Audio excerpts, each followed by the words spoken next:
You know, this is, excuse me, Oh, hey. a damn Didn't fine see you cup there. of coffee.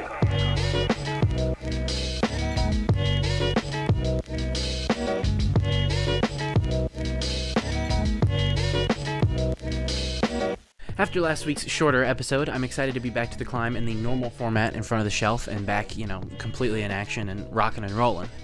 However, it hasn't really been that way. I wouldn't say that I haven't been productive. I've been getting back in the groove of things, absolutely. But it definitely goes to show you taking a week off from doing something or going somewhere different can really scramble your eggs a little bit. It's a little odd. That was a weird way of saying that.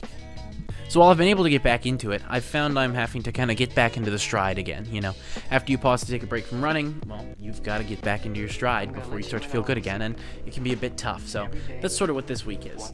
Getting back into the groove of things again and seeing how quickly I can pick back up the pace. So yeah, that's pretty much what we're going to dive into. So let's get to it. As for League this week, I just kind of played matches when I had the chance and attempted to watch my footage as much as I can, but mostly just tried to play again so that I could remember my keys and stuff. Even things I think like Arena can be great for that, where you just want to relearn your moves and, remember how to play the game, basically, since I haven't played for a week, and especially in a way where I want to be familiar enough to improve every match. So, just getting back in the feel of things, hitting the keyboard literally and figuratively, is nice and helps a lot more than you'd realize. And it's kind of a similar thing with when I get back to Japanese later, where it's like sometimes taking a bit to just kind of get rolling again is really helpful. I mean, Sisyphus is pushing the rock up the hill, but it can be helpful. One of the nice things about the fact that I thought ahead and have been playing Lux instead of other champs is that by playing Lux, her move kit is so simple to understand that it's easy to pick back up. I can imagine if there were nuances or intricacies other than a basic combo like you need with Lux, I can imagine I would forget those pretty easily, having only been doing this for a few weeks, and then trying to jump back in, it would feel like starting all over. Thankfully, with Lux being simple and a champion that I've at least seen in the game peripherally over years of playing, I kind of understand where I'm going, and it's easy, It's like running a familiar trail, even though you haven't run on it in a while. So that's at least nice, and at least a plus side that I wasn't expecting. The nice thing is when I had a little bit of free time to spend with friends and, not working on things, the other game that I'm mostly playing is Deadlock, which I've talked about on the climb before, which is also a MOBA, and while it's a third-person shooter MOBA that is currently in early alpha, it's fun, and it at least gives me that MOBA mindset of, working on the macro of the game, pushing up, trying not to die, thinking about my build. Stuff like that is really helpful. And, playing a game in the genre, even if it's different, helps you get better at that given genre. So, ironically, it's kind of made me a little bit better at League, at least in a peripheral sense of thinking about games like MOBAs and thinking about where I should position myself, even if it is a different map, a different style. So it's kind of interesting how that works. But I guess that makes sense, right? Even if an FPS isn't like another FPS, like Counter-Strike is different from Call of Duty, it still kind of works. As for learning Japanese this week, I've been trying to pick up some basic phrases and little things that I can put together here and there. A specific thing I learned was learning to say your name and going back through those simple processes. Things like anata wa or watashi wa Willis desu. Yeah, it's kind of cringe, I know, but some of those basic things, getting in the phrases and starting to say sentences, along with my normal practice of going through my flashcards, going through, hiragana, katakana, just slowly exposing myself to those things, starting to get the feel of actually saying words, even if I barely know what I'm saying, like just simple little things like itadakimasu, or gomennasai, simple phrases like that can be so helpful. It's actually surprising how much they can help you, because just feeling a language in your mouth, that's a weird way to say it, but stick with me here. Feeling yourself saying the words, it makes you comfortable with it. That's the only way I can describe it. Like talking with someone, when you feel awkward when you first meet somebody, and you're like, oh, how can I feel more comfortable? Just talk to them, right? It's the same thing with the language, and I think that works really well.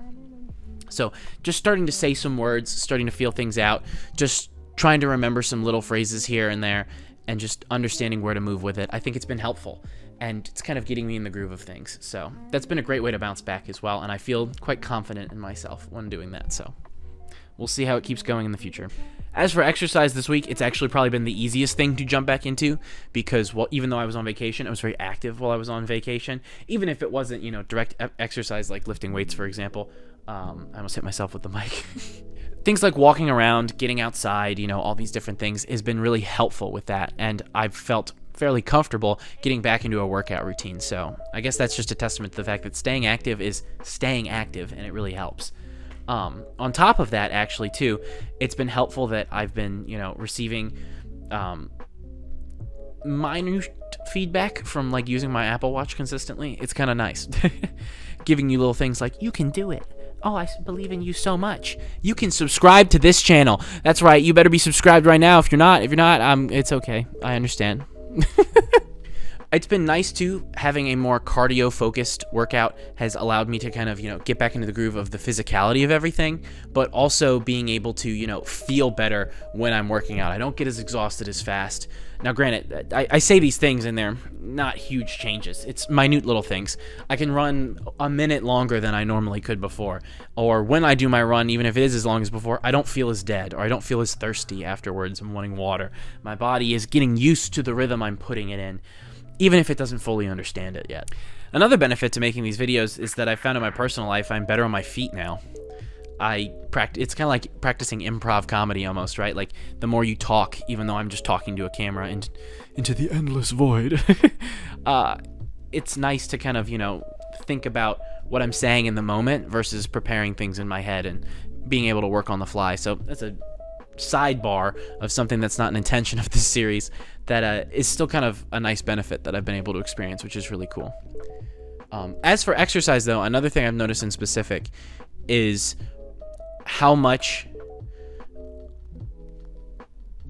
I don't know where I was going with that. I remember now. What I was going to say is how difficult certain exercises are versus others. I guess because I'm not in a genuine routine like I used to be when I was, like, part of a sports team or, part of a fitness club or something, where you kind of, have this full body experience. Trying to figure out stuff on my own, I remember certain muscles, like I can do squats really well, or, like, really do dumbbell curls really well. But then other things like, working on my lower back, it's surprisingly unfit compared to the rest of me.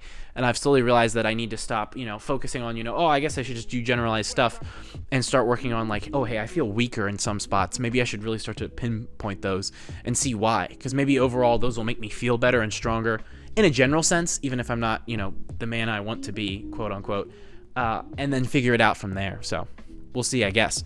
But yeah, I think that's going to wrap it up for this week. As for a bounce back week, this could have been worse.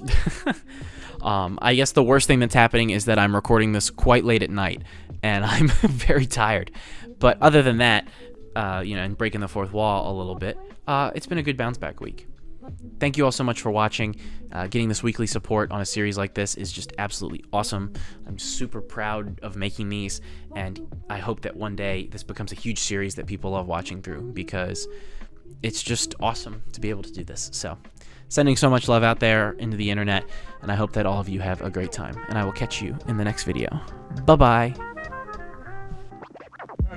Another manic depression, adolescent stares at death. No one's left when there ain't no God and a whole lot of pride. It might be a homicide, so let the drama slide. We don't want no problem, B. Get your name in the obituary column, G.